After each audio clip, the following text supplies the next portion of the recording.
ایک بہت بڑا نام ہے امام ابو مالک کا. یہ اتنے بڑے شخص ہیں کہ ہارون رشید نے انہیں قاضی القضاء بنایا تھا, چیف جسٹس بنایا تھا. حضرت امام مالک کہتے ہیں میں غریب کا بیٹا تھا. اکثر دین پڑھنے والے غریبوں کے بیٹے ہوتے ہیں. امیروں کے بچے ایف ایس سی پڑھتے ہیں, بی ایس سی پڑھتے ہیں, ٹیکنالوجی پڑھتے ہیں. غریبوں کے بچے دین پڑھتے ہیں, اور پھر امیروں کو ممبریاں ملتی ہیں, غریبوں کے بچوں کو اللہ ممبر عطا فرماتا ہے, مصلی رسول اللہ دیتا ہے. حضرت سیدنا امام ابو مالک فرماتے ہیں میں غریب کا بیٹا تھا اور میری 6-7 بہنیں, میں اکیلا بھائی تھا. آپ فرماتے ہیں میرے ابا جی فوت ہو گئے. میری امی پکڑ کے مجھے ایک دھوبی کی دکان پہ لے گئی, کہنے لگی اسے کپڑے دھونے کا طریقہ بتا دے, سلیقہ سمجھا دے, یہ بھی ایک چھوٹی سی لانڈری کی دکان کھول لے گا, میری بیٹیوں کا پیٹ پال لے گا.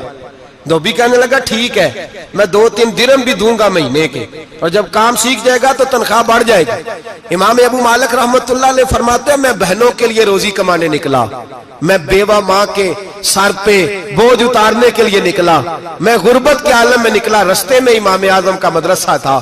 فرماتے میں وہاں چمکتے چہرے دیکھتا, لیکن اپنی غربت کو دیکھ کے میں آگے بڑھ جاتا, پریشان ہوتا کہ میں کیسے علم حاصل کروں گا.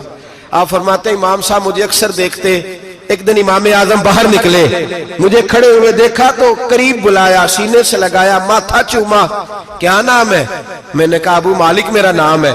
کہا تمہیں پڑھنے کا شوق ہے؟ کہا بڑا شوق ہے. کہنے لگے چل آ جا پڑھا کر, آ جا مدرسے میں پڑھا کر. کہتے میں سارا دن وہاں پڑھتا, گھر سے کام کرنے آتا, سارا دن امام اعظم کے پاس پڑھتا رہتا. مہینہ آیا تو میری اماں کہنے لگی تنخواہ لاؤ. میں نے کہا امی جی تنخواہ تو وہ دے گا جو ڈیوٹی پہ جاتا ہو, میں تو پڑھنے جاتا ہوں. کہتے اماں گھر سے نکلی اور بڑے غصے کے ساتھ نکلی, کہنے لگی مولوی نے میرا بچہ خراب کر دیا, میرا بچہ خراب کر دیا. میں کام پہ بھیجتی تھی, اس نے کس چکر میں ڈال دیا, مسئلوں سے بھی کبھی پیٹ بھرا ہے, کام بھی تو کرنے چاہیے نا. کہتے امام اعظم کے سامنے کھڑی ہوئی. امام صاحب بڑے امیر کبیر آدمی, اربوں خربوں پتی تھی, اور پھر اتنے بڑے عالم فقیر, سارا بغداد, سارا کوفہ, سارا مصر سلوٹ کرتا ہے. بی بی آئی اور تیز جملے, عورتوں کا طریقہ ہوتا ہے. کہنے لگی مولوی تیری سفید داڑھی, تیرا اتنا نام, تجھے خیال ہی نہیں آیا میں بیوہ عورت ہوں, تو نے میرا بچہ خراب کر ڈالا, میری یتیم بچیاں روٹی کہاں سے کھائیں گی, مسئلوں سے بھی کبھی پیٹ بھرا ہے. کہتی اتنے سخت جملے کہے, پر قربان جاؤ امام اعظم سنتے رہے اور مسکراتے رہے. کہنے لگے میری غلطی ہے, میری غلطی ہے, میری غلطی ہے. بی بی بھول گیا تھا, غلطی ہو گئی. بی بی کہتی رہی, امام صاحب سنتے رہے. جب غصہ اتر گیا تو کہنے لگے اماں تیرا غصہ اتر گیا ہے؟ اتر گیا ہے. کہنے لگے تیرا بیٹا بڑا نیک ہے, تیرا بیٹا بڑا لائق ہے, تو اسے پڑھنے دے. کہنے لگے چپ کر بے مولوی, یہ پڑھے گا تو میں روٹی کہاں سے کھاؤں گی. امام صاحب کہنے لگے مجھے بتائے گی تیرے گھر کا خرچہ کتنا ہے. اس نے ایک لفظ تو ہے 3 دینار کا, ایک روایت ایسے بھی لکھی ہے بزرگوں نے.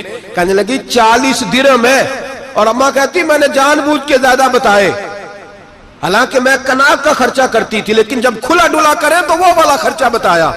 میں نے کہا 40 درہم خرچہ ہے, تو دے گا؟ تو کہتے امام اعظم کہنے لگے اماں تجھے لینے نہیں آنا پڑے گا, پہلی سے پہلے تیرے گھر میں پہنچ جایا کریں گے, یکم سے پہلے آئیں گے. او بھائیو کہاں استاد ملتے ہیں, کہاں استاد ملتے ہیں, کہاں وہ لوگ ملتے ہیں جو دعائیں مانگتے, التجائے کرتے, پیار کرتے. گزر گیا وہ دور, اب تو سوٹ لینے کا دور ہے, مٹھائیاں لینے کا دور ہے, ہاتھ ڈلوانے کا دور آیا ہے. اب کون پوچھتا ہے, اب تو پوچھتے ہیں تو میرے لیے کیا لایا ہے. حضرت سیدنا امام اعظم ابو حنیفہ رحمت اللہ علیہ 1 دن نہیں, 2 دن نہیں, 4 دن نہیں, 5 مہینے نہیں, 20 سال تک, کہنا آسان, بولنا آسان, سننا آسان, 20 سال تک امام ابو مالک کے گھر میں خرچہ دیتے رہے, وہ پڑھتے رہے. اماں کہنے لگی تو میرے بیٹے کو لگا تو لیا ہے, تو پڑھ کے بنے گا کیا.